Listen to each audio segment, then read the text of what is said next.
Hi நண்பர்களே, நலம் 360 சேனலுக்கு உங்களை அன்போடு வரவேற்கிறேன். இன்னைக்கு நம்ம வீடியோல எதை பத்தி பேச போறோம்னா, நம்ம தமிழ்நாட்டுல கடலை பார்த்தா நம்ம நினைக்கு வர்றது என்ன தெரியுமா? மீன், நண்டு, சிப்பி, அப்புறம் கடல் உப்பு தான். ஆனா இன்னொரு அற்புதமான பொருள் கடலுக்குள்ள இருக்குதுங்க. அதுதான் கடல் பாசி. உலகமே இன்னைக்கு பேசிக்கிட்டே இருக்கிற ஒரு சூப்பர் ஃபுட்னா அது இந்த கடல் பாசி தாங்க. ஜப்பான், கொரியா, சீனா மாதிரியான நாடுகள்ல பல ஆயிரம் ஆண்டுகளா இதை தங்களோட உணவுக்குள்ள சேர்த்துக்கிட்டு இருக்காங்க. ஆனா நம்ம ஊர்ல இப்பதான் இந்த கடல் பாசியை பத்தி ஆர்வம் அதிகமாகிட்டு வருது. இந்த கடல் பாசியில ஏராளமான ஆரோக்கிய நன்மைகள் இருக்குங்க. ஆனா நம்ம கடல் பாசிய பெரிதா நம்முடைய உணவுல சேர்த்துக்கொள்றதே இல்லை. அதிகபட்சம் ஃபலூடா போன்ற ஒரு சில உணவுகள்ல மட்டுமே கடல் பாசியை சேர்க்கிறோம். ஆனா வெயில் காலத்துக்கு இந்த கடல் பாசி நம்முடைய உடலுக்கு மிக மிக நல்லதுன்னு சொல்லப்படுது. இதுல என்னென்ன வகையான ஊட்டச்சத்துக்கள் இருக்கு, இதை நம்ம உணவுல எப்படி சேர்த்துக்கொள்ளலாம், இதுல என்னென்ன ஆரோக்கிய நன்மைகள் இருக்குன்றத பத்தி விரிவா நம்ம இன்னைக்கு தெரிஞ்சுக்க போறோம். அதுக்கு முன்னாடி நலம் 360 சேனலை சப்ஸ்கிரைப் பண்ணாதவங்க சப்ஸ்கிரைப் பண்ணிக்கோங்க. மறக்காம பக்கத்துல இருக்க பெல் ஐகானை பிரஸ் பண்ணிக்கோங்க. வாங்க வீடியோக்குள்ள போலாம். இந்த கடல் பாசிய ஊட்டச்சத்துக்களோட குவியல் அப்படின்னு சொல்லலாங்க. இது சாதாரணமா எல்லா மளிகை கடைகள்லயும் கிடைக்குது. ஆனா நம்ம பெரிதா வாங்கி பயன்படுத்துறது இல்ல. உடல் சுட்டை குறைக்கிறதுல இருந்து உடல் ரத்த தட்டுக்களின் எண்ணிக்கையை அதிகரிக்கிறது வர, இரும்பு சத்து அதிகரிக்க செய்யறதுல இருந்து உயர் ரத்த அழுத்தத்தை கட்டுப்படுத்துறதுன்னு பல்வேறு நன்மைகளை கொண்டிருக்கிற இந்த கடல் பாசியை பத்தி தான் இன்னைக்கு நம்ம முழுசா தெரிஞ்சுக்க போறோம். கடல் பாசி இது கடலுக்குள்ள வளரக்கூடிய ஒரு தாவர வகை. நம்ம வீட்டுல காணும் தாவரங்களுக்கு மாதிரி இது மண் தேவையில்லைங்க. கடல் நீர்லயே சத்துக்கள் எடுத்துக்கொண்டு வளருது. இதுக்கு பல வகைகள் இருக்கு. கிரீன் சீவிட் அதாவது பச்சை பாசி, பிரவுன் சீவிட் இது மஞ்சள் மற்றும் பழுப்பு நிற பாசின்னு சொல்லப்படுது. ரெட் சீவிட் இது சிவப்பு பாசி. இது எல்லாமே தண்ணீரோட ஆழம், வெளிச்சம், வெப்பநிலைன்னு பல காரணிகளால வேறுபடுது. கடல் பாசி ஒரு மல்டிவிட்டமின் மாதிரிங்க. இதுல நிறைய சத்துக்கள் இருக்கு. லோடின் இது தைராய்டு சீராயங்க தேவையான முக்கிய சத்து. கால்சியம், மெக்னீசியம், அயன், பொட்டாசியம் எலும்புகளுக்கும் நரம்புகளுக்கும் தசைகளுக்கும் பலம் தரும். Vitamin A, vitamin C, vitamin E, vitamin K, vitamin B12 இது சில வகை சீவீட்ல மட்டும் கிடைக்கும். இது சைவ உணவர்களுக்கு ஒரு பெரிய வரம்னு சொல்லலாம். மேலும் ஒமேகா 3 கொழுப்பு அமிலம் மற்றும் ஆன்டி ஆக்சிடன்ட்கள் நிறையவே இருக்குங்க. இந்த கடல் பாசி கடல்ல உள்ள ஒரு வகை ஆல்கே தாவர வகையை சேர்ந்தது. மேலை நாடுகள்ல இந்த கடல் பாசிய பச்சையா கடல் பாசியாவே உணவுல சேர்த்துக்கொள்றாங்க. ஆனா நம்முடைய நாடுகள்ல அவ்வாறு செய்யறது இல்ல. இருந்தாலுமே உலர்ந்த நிலையில கடல் பாசிகள் நமக்கு கிடைக்குதுங்க. அதை வாங்கி நம்ம உணவுல சேர்த்துக்கொள்றது நம்மளோட ஆரோக்கியத்துக்கு ரொம்பவே நல்லது. கேன்சரை தடுக்க உதவுது. கடற்பாசியில உள்ள ஊட்டச்சத்துக்கள் என்ன தெரியுமா? கடற்பாசியில நம்ம நினைத்து பார்க்க முடியாத அளவுக்கு ஏராளமான ஊட்டச்சத்துக்கள் நிறைஞ்சிருக்கு. ஆனா இதோட கலோரி அளவு ரொம்பவே குறைவுங்க. 50 கிராம் அளவு கடல் பாசியில வெறும் 5 கலோரிகள் மட்டும்தான் இருக்கு. புரதச்சத்து, carbohydrate, sodium, dietary fibre, magnesium, potassium, calcium, phosphorus, இரும்பு சத்து ஆகிய ஊட்டச்சத்துக்கள் கடற்பாசியில காணப்படுதுங்க. அதே போல கடற்பாசி ஒவ்வொரு கண்டங்கள்லயும் அடங்க கடல் தன்மைக்கு ஏற்ப பச்சை, சிவப்பு, நீலம் போன்ற சில வெவ்வேறு நிறங்களையும் கிடைக்குதுங்க. இரும்பு சத்தை அதிகரிக்குது. கடற்பாசியில இரும்பு சத்து மிக மிக அதிகம். 100 கிராம் அளவு கடற்பாசியில இருந்து மட்டுமே நம்முடைய உடலுக்கு தினசரி தேவைப்படுற இரும்பு சத்தின் அளவுல 50% நம்மளால பெற்றுவிட முடியும். ரத்த சிவப்பணுக்கள் குறைவா உள்ளவங்க, அனிமினியா அப்படின்ற ரத்த சோகை பிரச்சனை இருக்கிறவங்க இந்த கடல் பாசி அடிக்கடி உணவுல சேர்த்துக்கொள்றது உங்களோட ரத்தத்துல ஹீமோகுளோபின் அளவை அதிகரிக்க உதவி செய்யுங்க. குறிப்பா தாவர உணவுகளை காட்டிலும் அசைவ உணவுகள்லயே இரும்பு சத்து அதிகமா கிடைக்குது. அதனால இரும்பு சத்து தேவையான நிறைவு செய்யும் ஒரு மிகச்சிறந்த தாவரம் மூலமா இந்த கடற்பாசி இருக்கும். மெக்னீசிய குறைபாடு இருந்தா, உடல்ல மெக்னீசியம் குறைபாடு ஏற்படும் போது உடம்புகள் வலுவிழப்பு தொடங்க ஆரம்பமாகுங்க. ஏராளமான உடல் ஆரோக்கிய பிரச்சனைகள் ஏற்படக்கூடும். இந்த பிரச்சனைகளை தவிர்க்க மெக்னீசியம் நிறைந்த மூலப்பொருட்களான கடல் பாசியை அடிக்கடி உணவுல சேர்த்துக்கொள்ளலாம். 100 கிராம் அளவு கடல் பாசியில இருந்து நம்முடைய தினசரி மெக்னீசியம் தேவையை 34% அளவுக்கு பூர்த்தி செய்ய முடியும். உடல்ல சரியான அளவுல மெக்னீசியம் இருக்கும்போது எலும்பு ஆரோக்கியமாக ஆரம்பிக்கும். ரத்த அழுத்தத்தை சீரா வச்சிருக்கிறது, தூக்கமின்மை பிரச்சனை ஆகியவற்றை சரி செய்ய இதனால முடியும். அயோடின் பற்றாக்குறை. அயோடின் நம்மளோட உடலுக்கு தேவையான அடிப்படையான சில நுண்ணூட்ட சத்துக்கள்ல ஒன்று.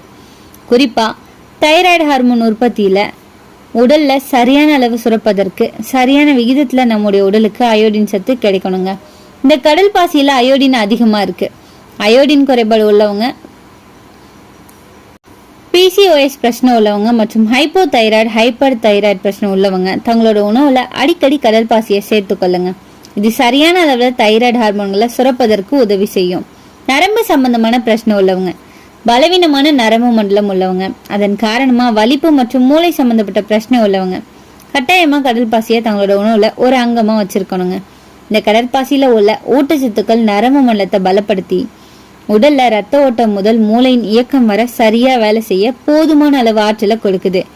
குறிப்பா வலிப்பு நோய் போன்ற பிரச்சனை உள்ளவங்க குறைந்தபட்சம் வாரத்துல 2 நாள் கடல் பாசியை தங்களோட உணவுல ஏதேனும் ஒரு வகையில சேர்த்துக்கொள்றது நல்லது. எடுத்துக்கொள்ளும் ஸ்மூத்தி, ஜூஸ் போன்றவற்றுல சேர்த்து குடிக்கலாம். அப்படி இல்லைன்னா சிறு சிறு துண்டுகளா கடல் பாசி எடுத்து வழக்கமா குடிக்கும் தண்ணீர்ல போட்டு ஊற வச்சு கொடுத்து வரலாங்க. உடல் எடையை குறைக்கும். உடல் எடையை குறைக்கிறதுக்கு கடல் பாசி உங்களுக்கு உதவி செய்யுங்க. கடற்பாசியில அதிக அளவு புரதச்சத்து கிடைக்கும்.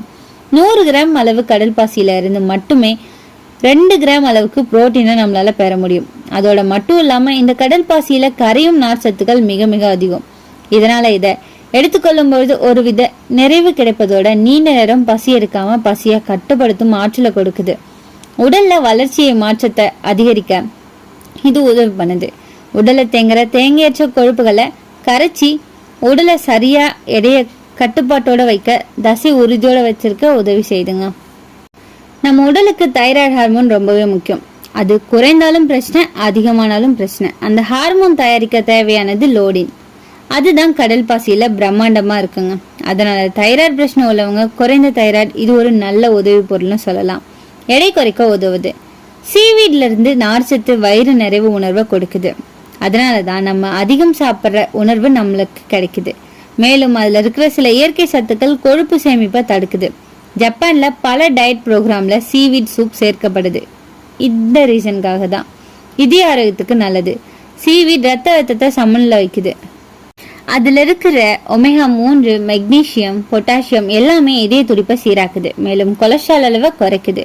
சருமம் மற்றும் தலைமுடிக்கு பளபளப்பை தருது. சீவீட் மாஸ்க் அல்லது சீவீட் ஆயில் அப்படின்னாலே என்ன தெரியுமா? அது இயற்கையான அழகு காப்பு. Vitamin C, vitamin E, zinc இதெல்லாமே சருமத்தை சுத்தமாக்கி முகம் பிரகாசிக்க உதவுது.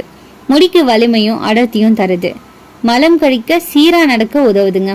அதுல இருக்கிற நார்ச்சத்து குடல் இயக்கத்தை சீராக்குது. மலச்சிக்கல் பிரச்சனையை குறைக்குது. ஆன்டி ஆக்சிடென்ட் சக்தி இருக்கிறதால கரோட்டினாய்ட்ஸ் மாதிரியான சத்துக்கள் உடலுக்குள்ள இருக்கிற ஃப்ரீ ரெடிகல்ஸை கட்டுப்படுத்தி வயதை குறைக்கும். அதனால இது ஆன்டி ஏஜிங் ஃபுட்னு கூட சொல்லலாம். நோய் எதிர்ப்பு சக்தியை அதிகரிக்குது. ரத்த சர்க்கரையை கட்டுப்பாட்டுல வைக்குது. எலும்பு மற்றும் மூட்டு ஆரோக்கியத்தை மேம்படுத்துது. மூளை மற்றும் நலநலத்தை காக்குது. கடல் பாசியை எப்படி சாப்பிடலாம் தெரியுமா? ஜப்பான் மாதிரி நாடுகள்ல சீவீட் சூப், ஷூஷி, சாலட், ஸ்நாக்ஸ் எல்லாமே சாப்பிட்றாங்க. நம்ம ஊர்ல கடல் பாசி கிடைக்கிற பவுடர் படிவத்துல அதை சாம்பார், கூட்டு, சூப், சாலட் அல்லது ஜூஸ்ல கொஞ்சமா சேர்க்கலாம். நாள்தோறும் சாப்பிட வேண்டியதில்லை. வாரத்துக்கு 2-3 முறை சாப்பிட்றது போதுமானது. இயற்கையானது அப்படின்னாலுமே எல்லாருக்குமே எல்லா சமயத்திலும் நல்லதா இருக்காது. அதனால பக்க விளைவுகளையும் தெரிஞ்சுக்கணும். அதிக லோடின் உட்கொள்றதால தைராய்டு பிரச்சனை ஏற்படலாம். அளவுக்கு அதிகமா சீவீட் சாப்பிட்டா லோடின் அதிகரிச்சு ஹார்மோன் சமநிலையை கெடுக்கலாம். அதனால ஹைப்போ தைராய்டு அல்லது ஹைப்பர் தைராய்டு உள்ளவங்க டாக்டரின் ஆலோசனையோட தான் சாப்பிடணும். உப்புத்தன்மை சீவீட்ல கடல் நீர்ல வளருது. அதனால சோடியம் அளவு அதிகம் இருக்கும். உயர் ரத்த அழுத்தம் அதாவது பிபி உள்ளவங்க அதை அளவா மட்டும்தான் சாப்பிடணும். கர்ப்பிணி பெண்கள் கவனமா இருக்கணும். கர்ப்பிணிகள் அல்லது தாய்ப்பால் கொடுக்கும் பெண்கள் அதிக அளவு சீவீடு எடுத்தா ஹார்மோன் மாற்றங்கள் ஏற்படலாம். அதனால டாக்டரை கேட்டுட்டு எடுத்துக்கொள்ளலாம். சிலருக்கு அலர்ஜிக் ரியாக்ஷன் ஏற்படலாம். முதல் முறையா சாப்பிட்றவங்க சிறிய அளவுல மட்டும் முயற்சி செய்யணும். கை, முகம், வயிற்று வலி மாதிரியான ரியாக்ஷன் வந்தா நிறுத்தணுங்க. மொத்தத்துல பார்க்கும்போது கடல் பாசி ஒரு சூப்பர் ஃபுட். தைராய்டு, எடை, சருமம், இதயம், மூளை எல்லா துறையிலுமே நல்ல விளைவை தருது. ஆனா அளவு மிகவும் முக்கியம். நாள்தோறும் சிறிய அளவு எடுத்தா மருந்து மாதிரி, அளவுக்கு மீறி எடுத்தா விஷம் அப்படின்றது பழமொழி போல. கவனமா இருக்கணும். கடல் நமக்கு கொடுக்கறது எல்லாமே புதையல் தாங்க. அதை அளவோடு அறிஞ்சு பயன்படுத்தினா நம்ம ஆரோக்கியத்துக்கும் வாழ்க்கைக்கும் நல்ல பலன் தரும். அதனால இயற்கையை நேசிப்போம், சத்தான உணவுல தேர்ந்தெடுப்போம், ஆரோக்கியமான வாழ்வை வாழ்வோம். உங்களை எத்தனை பேர் சீவீட் சாப்பிட்ருக்கீங்கன்னு கமெண்ட்ல சொல்லிடுங்க. இந்த வீடியோ உங்களுக்கு பிடிச்சிருந்துச்சுன்னா லைக் பண்ணுங்க, ஷேர் பண்ணுங்க. மறக்காம நம்ம சேனலை சப்ஸ்கிரைப் பண்ணுங்க. அடுத்த ஒரு அற்புதமான வீடியோல சந்திக்கிறேன்.